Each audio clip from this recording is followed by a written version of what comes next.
I'm Liyana Hassanel, and this is Nightline. The top stories. Malaysia-India relations set to soar to new heights.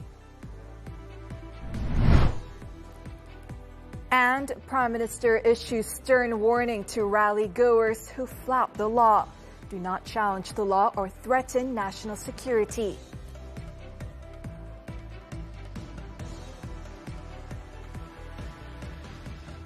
Good morning. Malaysia-India relations are set to soar to new heights, highlighting strengthened economic ties and digital collaboration under New Delhi's Act East policy, which places ASEAN at the center of its regional engagement. Datuk Sri Anwar Ibrahim said this is proven by the value of bilateral trade between Kuala Lumpur and New Delhi reaching more than 74 billion ringgit last year. The Prime Minister described Malaysia as proud to play a key role in the partnership, coinciding with India Prime Minister Narendra Modi's two-day official visit. Malaysia-India relations have gained renewed momentum in economic cooperation, in digital engagement, and in the movement of people and ideas between countries. It is among Malaysia's top trading partners, and Malaysia is one of India's leading partners in ASEAN. Anwar was speaking at an Indian community event at the Mines International Exhibition and Convention Center on Saturday.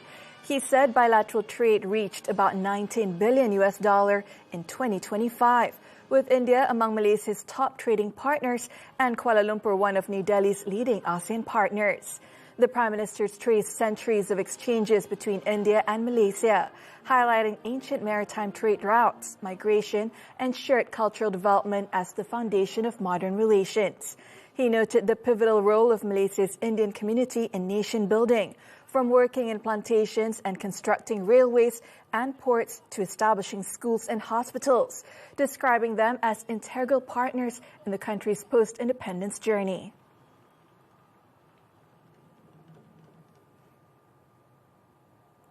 Meanwhile, Modi, in his speech, highlighted the strong ties between New Delhi and Putrajaya, as well as the potential the friendship holds for the future. He said that the guiding word of the bilateral relations is the India-Malaysia Partnership for Advancing Collective Transformation, or IMPACT, which will benefit the people of both countries. Our relationship with Malaysia is scaling new heights each year. In 2024, during the visit of Prime Minister Anwar Ibrahim to New Delhi, we elevated our ties to a comprehensive strategic partnership.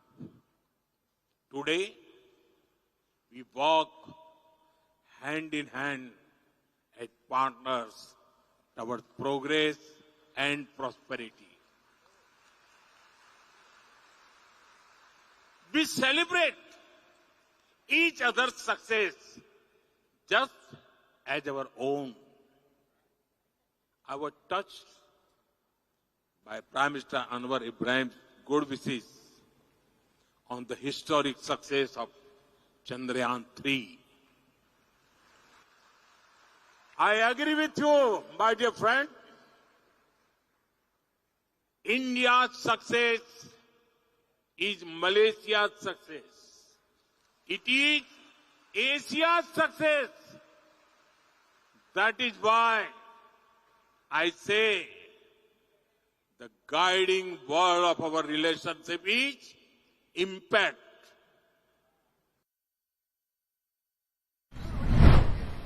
Modi is in Malaysia at the invitation of Anwar. His plane touched down at Kuala Lumpur International Airport at 4:40 p.m., where he was warmly received by Anwar. He inspected a guard of honor and was greeted by 100 students waving the Malaysian and Indian flags.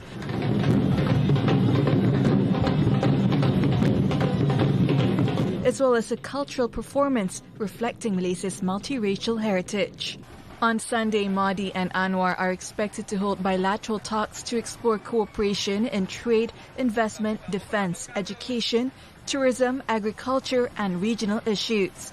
Modi's visit is expected to enhance bilateral relations and deepen cooperation in areas of mutual benefit, building on the long-standing friendship between Malaysia and India since the establishment of diplomatic relations in 1957. Several agreements are also expected to be signed, covering areas such as labor, semiconductors, disaster management, and peacekeeping. Datuk Sri Anwar Ibrahim has stressed that the government does not support the construction of temples or any places of worship that do not comply with the law. However, the Prime Minister cautioned that the issue must not be exploited or incited in a manner that could threaten national security and social harmony. Speaking at the Selangor PKR convention in Hulu Klang, Anwar said all places of worship, regardless of religion, are subject to existing laws and regulations, and any breaches must be addressed through the proper and lawful channels. The Prime Minister also warned against exploiting sensitive issues in ways that could undermine intercommunal relations and national stability. Nak bagi pandangan boleh, nak bagi kritikan boleh, kritikan ada bebas. Tapi kalau kamu ganggu gugat keselamatan negara dan kamu cuba khianati, persulitkan keselamatan keadaan ada, kamu negara kita, percayalah, saya akan ambil tindakan maksimal, tangkap mereka dan hukuman mereka.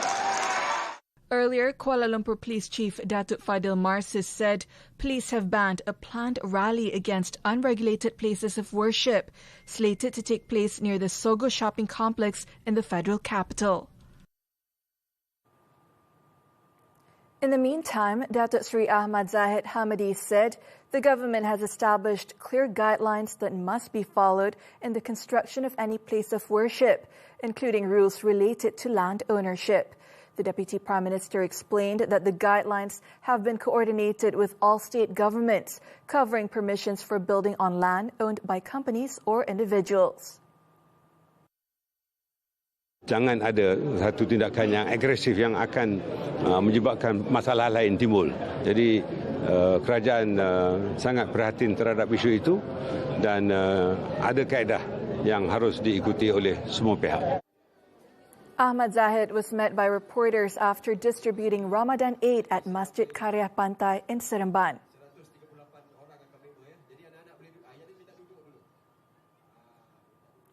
Meanwhile, at the Selangor PKR convention, Anwar, who is also the PKR president, sent a clear message to party members. There is no place for those unwilling to work or contribute, and those who neglect their responsibilities must step aside. Mandat ini satu amanah untuk bekerja, sanggup bekerja kekal, tak mau kerja keluar.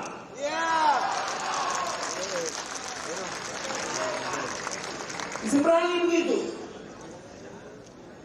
Sanggup bekerja, tumpu, membangunkan, memperkuatkan parti, putih. Letter merengek habis-habis, boleh keluar. Kerana kerja kita masih banyak. He reminded members to remain focused on their duties, stressing that PKR's mission can only continue through unity, discipline, and consistent effort. Anwar also called on party leaders at all levels to mobilize grassroots machinery, strengthen discipline, and instill a fighting spirit among members. The government has agreed to provide a 50% toll discount in conjunction with the Chinese New Year celebrations to be implemented over 2 days on February 14th and 15th. Works Minister Datuk Sri Alexander Nantalinggi said the move endorsed by the Cabinet will see the government bear 19.5 million ringgit in compensation to highway concessionaires. Nanta said the decision reflects the government's commitment to easing the cost of travel while fostering unity and well-being among Malaysians of all backgrounds during the festive period, as well as ahead of Ramadan. The discount will take effect from 12:01 a.m. on February 14th and end at 11:59 p.m. on February 15th. It applies to Class 1 private vehicles at all toll plazas nationwide, as well as Class 2 vehicles on the Penang Bridge. However, the discount will not apply at international border toll plazas, including the Sultan Iskandar Building Toll Plaza on the North-South Expressway and the Tanjung Kupang Toll Plaza on the Malaysia-Singapore Second Link. The minister explained that the selected dates are intended to help manage traffic flow, while allowing highway operators to optimize operations and logistics at rest and service areas during the busy travel period. Meanwhile, traffic volume nationwide is expected to surge to around 3.27 million vehicles during the peak of the Chinese New Year holiday period. In a statement, the Malaysian Highway Authority, LLM, said the increase is expected across major routes, particularly for motorists heading north, south, and towards the east coast. To help ease congestion, 32 smart lanes will be activated at various locations along the Plus Highway network from February 12th to 23rd. Motorists are advised to plan their journeys in advance and check real-time traffic conditions using the relevant traffic and highway monitoring applications. Kuala Lumpur police have confirmed that controversial preacher Zamri Vinoth was confirmed detained in the federal capital on Saturday. The arrest is believed to have taken place shortly before the movement against illegal places of worship or Garah Assembly was scheduled to begin near the Sogo shopping complex. Kuala Lumpur Police Chief Datuk Fadil Marsus, who confirmed the matter in a statement on Saturday, also noted that several other individuals were also taken in from the scene. He said several actions were still being carried out on Saturday night, but he could confirm the arrest of Zamri Vinoth along with several other named individuals. He added that further details regarding the grounds for the arrests would be provided during a media conference most likely to be held on Sunday. The police had previously issued a stern warning to organizers and participants to avoid any form of provocation, particularly regarding sensitive 3R issues involving religion, race, and the royal institution. The Malaysian Communications and Multimedia Commission removed almost 1,500 online posts last month deemed sensitive, touching on issues of religion, race, and the royal institution, collectively known as the 3Rs. Communications Minister Datuk Fahmi Fadzil stressed that while citizens have the right to free speech, it does not give anyone the freedom to spread slander or provoke tensions on 3R issues. Sekiranya pihak berkuasa termasuk PDRN melihat ada mesej-mesej yang berbaur perkauman ataupun elemen-elemen 3R tidak akan boleh diambil. He added that the MCMC can trace individuals who leave 3R comments on social media, and offenders may face criminal charges and fines of up to 500,000 ringgit. Fahmi was speaking to reporters at a Chinese New Year open house in Lembah Pantai. He issued the reminder to the public following the federal court's ruling on Friday to reinstate the words offensive with the intent to annoy in Section 233 of the Communications and Multimedia Act. Fresh off a year of resilient economic growth, Malaysia is optimistic about keeping the momentum going. As foreign investment returns, will it be enough to drive broader and more durable expansion? Nightline's Muhammad Nadir Asfar with the report. Foreign capital flows into Malaysia have turned supportive in recent weeks, marking a return of investor confidence. The shift now turns to the balance between global monetary expectations and the country's own economic fundamentals. According to the Statistics Department, in 2025, Malaysia's foreign direct investment FDI position expanded steadily, reaching the 1 trillion ringgit mark in the first 3 quarters. FDI rose by 4.2 billion ringgit to 999.7 billion ringgit in the first quarter, climbed to 1.002 trillion ringgit in the second, and reached 1.0215 trillion ringgit by the third quarter. Over the same period, Malaysia's international investment position strengthened significantly, shifting from net liabilities at the end of 2024 to net assets of 77.3 billion ringgit by September 2025. In the first 9 months alone, Malaysia attracted 285.2 billion ringgit in approved investments, a 13.2% increase compared with the same period in 2024. RAM Ratings Head of Economic Research, Won Kai Jack, speaking on TV3's flagship business and financial talk show Money Matters on Saturday, said the recent shift in global monetary policy trends has actually worked in Malaysia's favour. The US Fed has been moving its interest rate downwards as it continues to normalize its interest rate post-pandemic. So that has actually improved the yield differential between Malaysia as well as the US, so turning in favour of Malaysia. That has also naturally driven more interest into Malaysian bonds. As an emerging market, Malaysia offers a better risk-adjusted reward for investors, combining growth potential with a relatively stable economic and policy environment. I think Malaysia's economic performance has been rather stable and resilient. That is also a plus point for investors. While I think policy side, fiscal policy has also been progressing relatively well. With foreign investment returning and strong economic fundamentals, Malaysia is well positioned to sustain growth, supported by stability, policy progress and attractive risk-adjusted returns that make it a compelling destination for investors. Muhammad Nadi Asfar, TV3. 6 arrested over 3 million ringgit safe theft. More from the local front after this breather.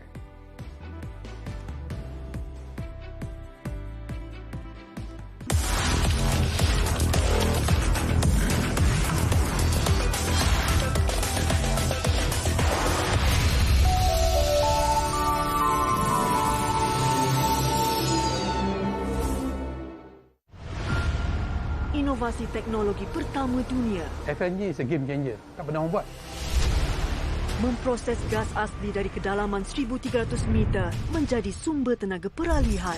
Floating LNG facility yang ambil gas terus daripada laut dalam. You duduk betul-betul atas lapangan gas. Keringat anak Malaysia untuk negara dan menyinari dunia. Deliver what the country needs. It's a nation pride.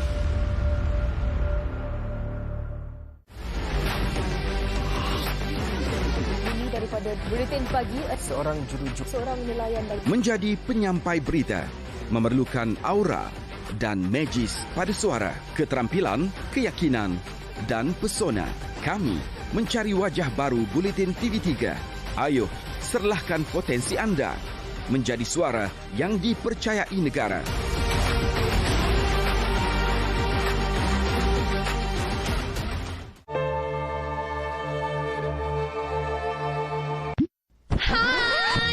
Saya nak kawan boleh?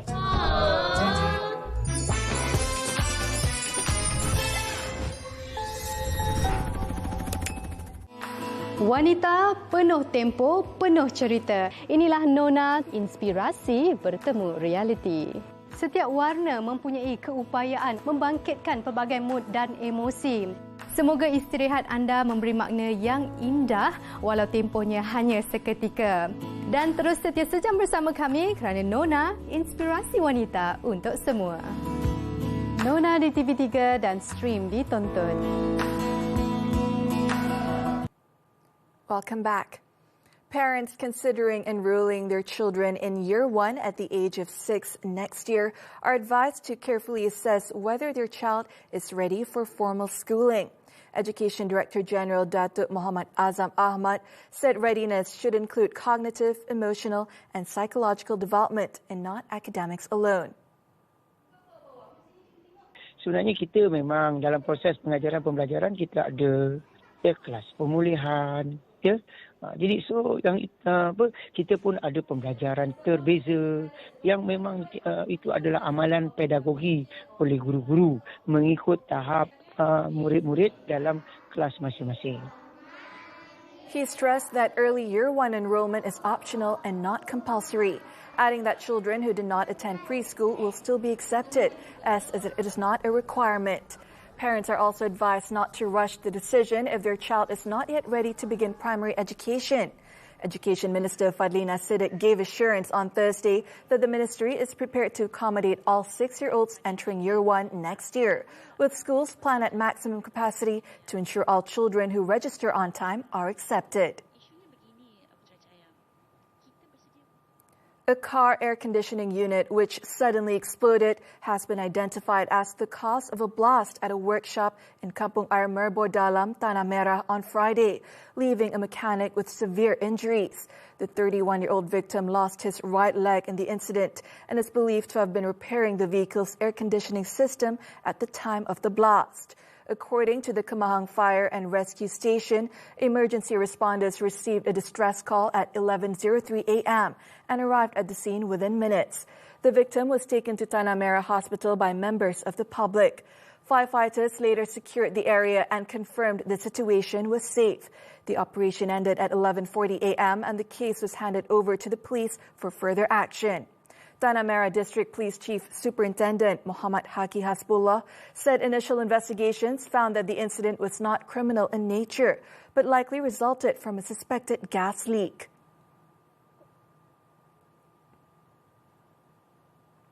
Police have arrested 6 individuals, including a foreign woman, in connection with a viral video showing 3 men getting away with a safe from a home in Hulu Klang. The incident is said to have occurred at a residence in Taman Hillview, where the suspects were recorded moving a safe suspected of containing gold worth more than 3 million ringgit. Ampang Jaya District Police Chief Assistant Commissioner Khairul Anwar Khalid said the CCTV recording was made on December 23rd and began making the rounds on social media earlier this week. It is believed to have occurred while the occupants were away on holiday. A police report was lodged 3 days later on December 26th when an employee visited the house to charge the battery of an electric vehicle. Police said investigations are ongoing as they work to trace all the suspects involved and recover the stolen safe and its contents.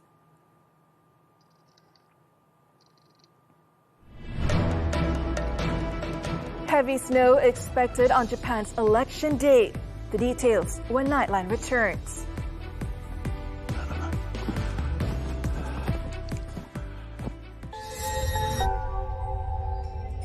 Kekuatan Lela, dia pandai ubah naratif. Tapi hati seorang Aminah lebih kuat dari akal dia sendiri. Kita tekan dia sampai dia give up.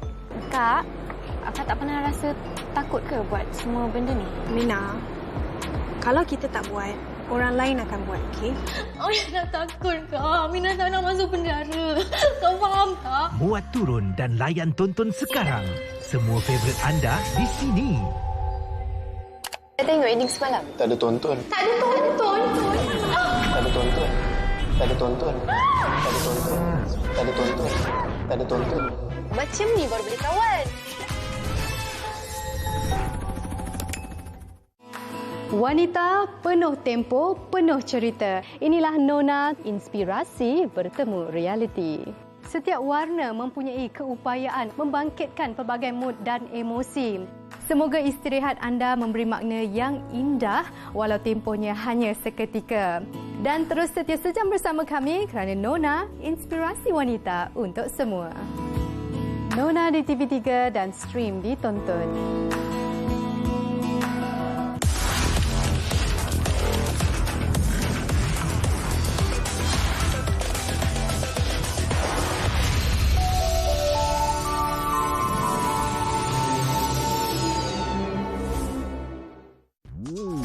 Anim, dulu zaman sekolah awak suka subjek apa? Mestilah sejarah. Kita sebagai rakyat Malaysia kena tahu asal-usul negara kita. Usus bocor jangan ambil mudah, boleh bawa mudarat pada badan. Harga sama, tapi kenapa saiz makanan dan barangan semakin kecil? Nantikan kupasannya. Cendawan emas punca rezeki dan pendapatan menguntungkan. Harta anda disita atau dibekukan, apa perlu buat? Semuanya di MHI, Isnin hingga Jumaat. Eksklusif ditonton dan TV3. Welcome back. Snow is expected to accumulate in central Tokyo as heavy snowfall is forecast for many parts of Japan through Monday due to unseasonably strong cold air flowing over the Japanese archipelago. According to the Japan Meteorological Agency, snow will continue to fall primarily on the Sea of Japan side from northern to western Japan. In Tokyo, heavy snow is expected from Saturday afternoon through Sunday, mainly in the Tama area, with some snow accumulation expected even in the 23 divisions. East Japan Railway Company cancelled the operation of 21 trains on Saturday, including the Azusa and Kaiji Limited Express services on the Chuo line. An even stronger cold front is forecast to arrive on Sunday, the day of the lower house election, bringing peak snowfall across a wide area. The agency has also warned that heavy snowfall is highly likely in Kyoto, Hyogo, Tottori, Shimane, and Okayama prefectures. Thousands gathered in Pakistan's capital, Islamabad, on Saturday for the funerals of 31 victims killed in a suicide bombing at a mosque. Tearful mourners assembled at multiple locations across Islamabad to lay the dead to rest. The explosion struck the Imam Barak Qasr-e-Khadijatul Kubra Mosque during Friday prayers, when the mosque was filled with worshippers. The IS group claimed responsibility for the attack, which was the deadliest in Islamabad since September 2008, when a suicide truck bombing killed 60 people. Local police said several relatives of the bomber have been arrested to assist with the investigation. Malaysia, meanwhile, has expressed confidence that the authorities will conduct a thorough investigation into the bombing. In extending his condolences to the families of those perished in the attack and all those affected by it, Datuk Sri Anwar Ibrahim emphasized that there is a need to bring those responsible to justice. In his social media post on Saturday, the Prime Minister said Malaysia stands in solidarity with the people of Pakistan and was saddened by the loss of life in the suicide bombing.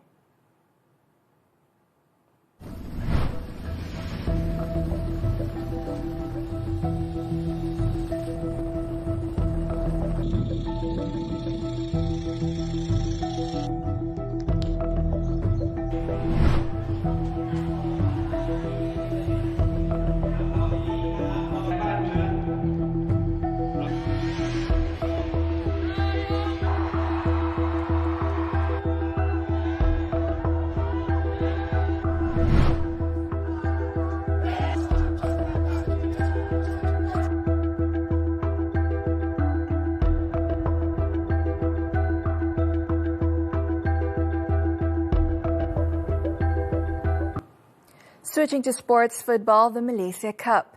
Kuching City FC grabbed a comfortable advantage in the quarterfinals after they beat Brunei DPMM 3-1 in their first leg clash on Saturday night.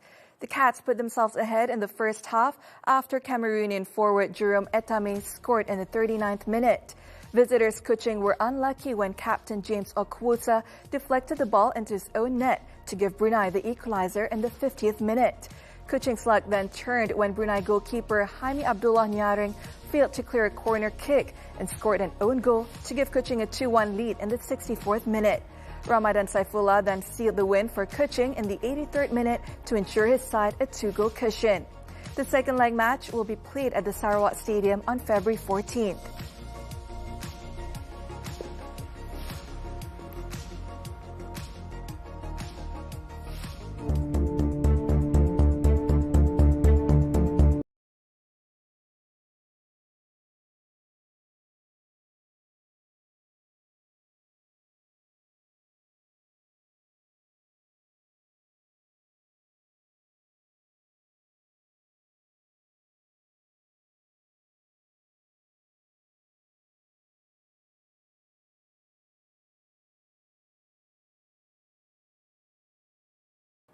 In peace, sons bury their fathers. In war, fathers bury their sons. After nearly 2 years of war in Gaza, civil defense teams are left with little more than an excavator and their bare hands, searching the rubble of destroyed homes for the remains of the dead. These heartbreaking visuals bring down the curtains on this edition of Nightline. I'm Liyana Hassanel. Thank you for watching and stay safe, Malaysia.